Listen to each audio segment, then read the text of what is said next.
go on oil right now. Everything runs on it, right? Could it be that oil has replaced our fresh food, healthy lifestyle, and even our culture?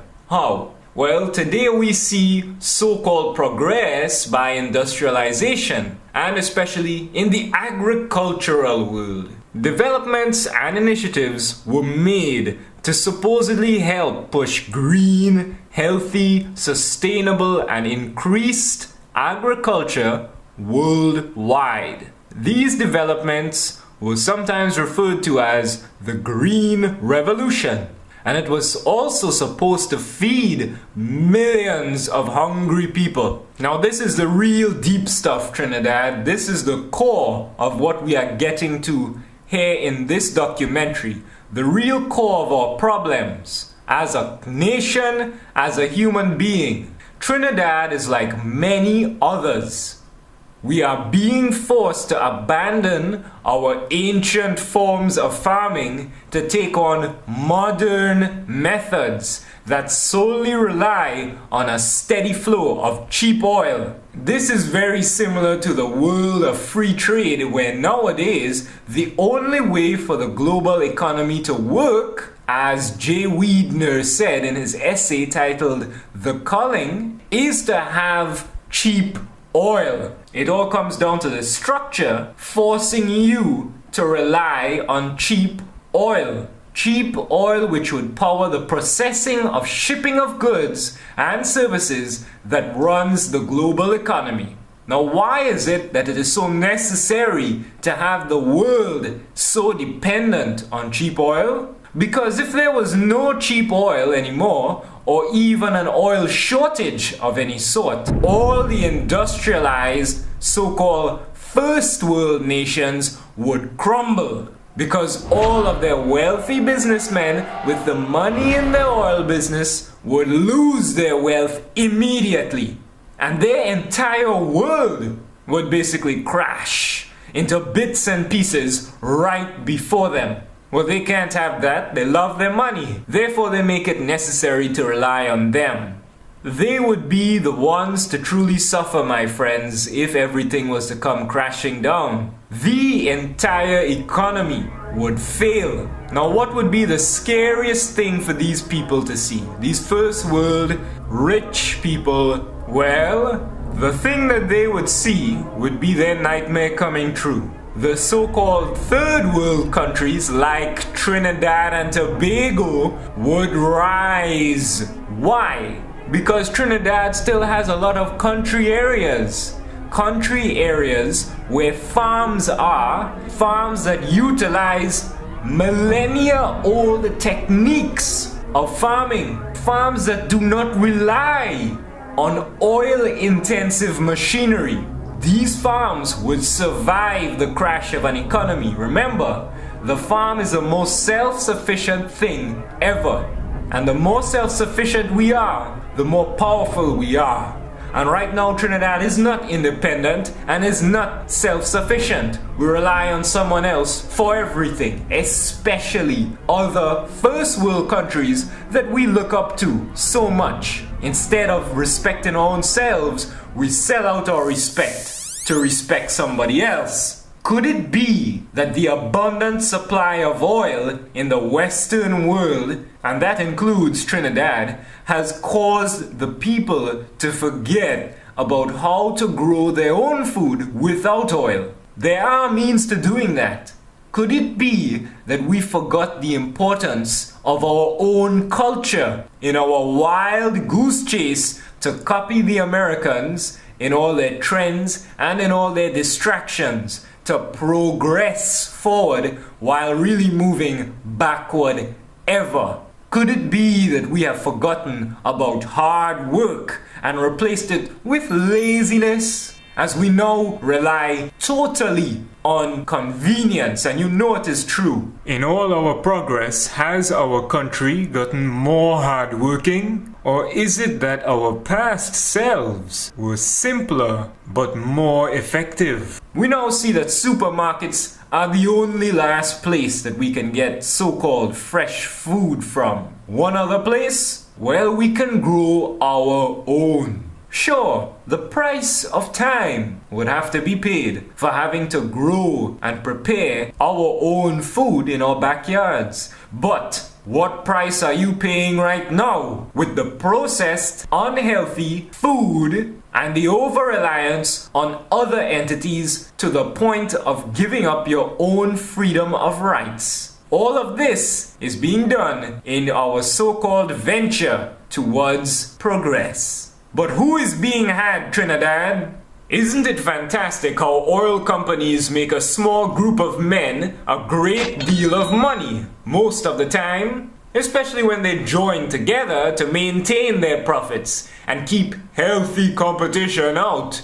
Does that sound fair to you? Is it fair when they choose to keep the price of oil as high as possible? Do you know that it is seen in the US of A that the Texas Railroad Commission, under the control of large oil producers, commands extreme influence over the country and even the world energy policy?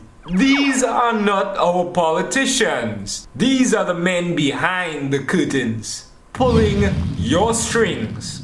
They decide where and when oil and gas wells are drilled, how much can be produced by them, and how the products can be transported. They control so much it seems that they run the country, right? Tell me, where are all the independent oil producers and refiners in Trinidad? Nowhere. Why is it that we always have to buddy up with the big oil companies instead of having our own independent oil production? Maybe then it won't be so corrupt, and maybe then people would get proper compensation when they get moved in on by the eminent domain property acquisitions. Do you know what all this big oil company control of our oil means? Control of all this oil means control of whether or not the oil price is high. That's right. They control the price of oil.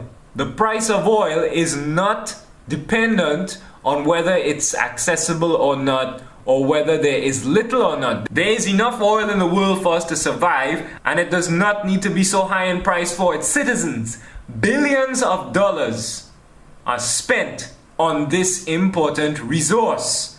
Well, I guess there just has to be politics wherever there is power, right? Try this tongue tire for me, Trinidad and Tobago. Policies considering the politics of the petroleum seem to never help the people. Instead, perhaps it just provides for property-owning politicians because of their economic push. Does general public know any of this? Are the children taught any of this in their schools so they can provide solutions and be the change that we need in our country? No. All they do is get taught brainwash and instead become a part of the problem. Now, what is the reason for us talking so much about oil? Could it be that oil is closer to the situation at the Debe to Mondesi location than first meets the eye? I want you to go to the grounds and find out for yourself. Look at this. Look at this. It is packed with oil.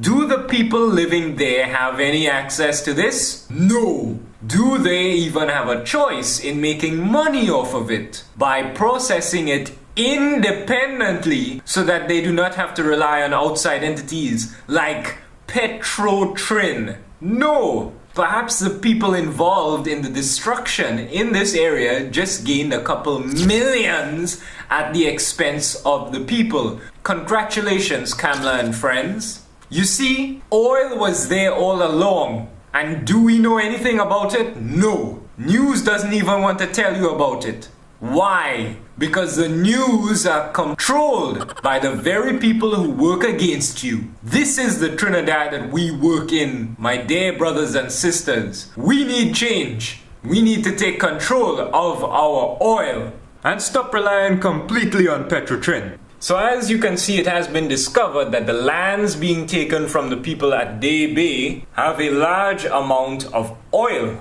In fact, it is more than large, but who knew? Obviously not the villagers. So I suppose that means they have no entitlement to it, right? But was it even discussed? No. Are there ulterior motives to passing a piece of the highway there? Was there an ulterior motive to USA going to Afghanistan? Look at these connections, my friends, because this is what is happening in the world. This is what we need to be aware of. Yes, when they discover oil in a certain place, they go and they take it. And what right do you have? None. Do you even have a right to defend yourself with weapons? No. And that is the only way that you will ever defend yourself, with weapons. Because as you can see, if you choose to go against them, they control the police and they send the police and the army and everything to take, not bargain, not negotiate, no compensate,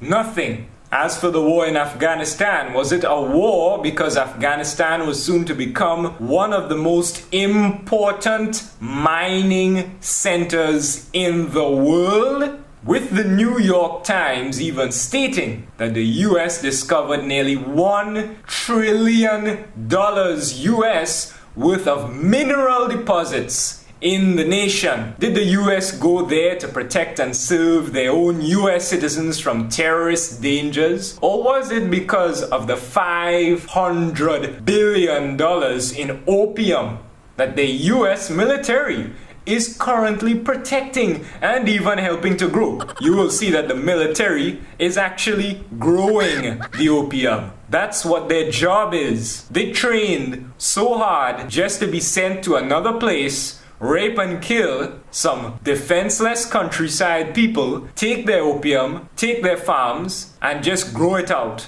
and sell it back into America. How much honor can these soldiers speak of? None. Thank you so much, US and NATO forces. Now opium is at an all-time high. But yet so many people today in society think that they just allowed the villagers to continue its growth so that they wouldn't turn against them. That's not the case. Why is it that all powerful organizations need to be so sneaky about their actions? Why is it they always want to cover up their mistakes instead of admitting to it? I'll tell you why, so that they could keep on doing it. But this documentary will make sure that you know what's going on. So therefore nobody, nowhere, from any country or from any politician's office could ever trick you again. One mistake that they make is the irresponsibility that seems to go hand in hand with oil these days, known as oil spills. And these are constantly happening right here in Trinidad and Tobago, not only damaging the environment and wildlife, but even seeping into people's homes and hurting citizens. As one radio host said, Petro-Trin might now only stand for petrified Trinidadians. We continue to poison our oceans and damage ourselves by ingesting contaminated water.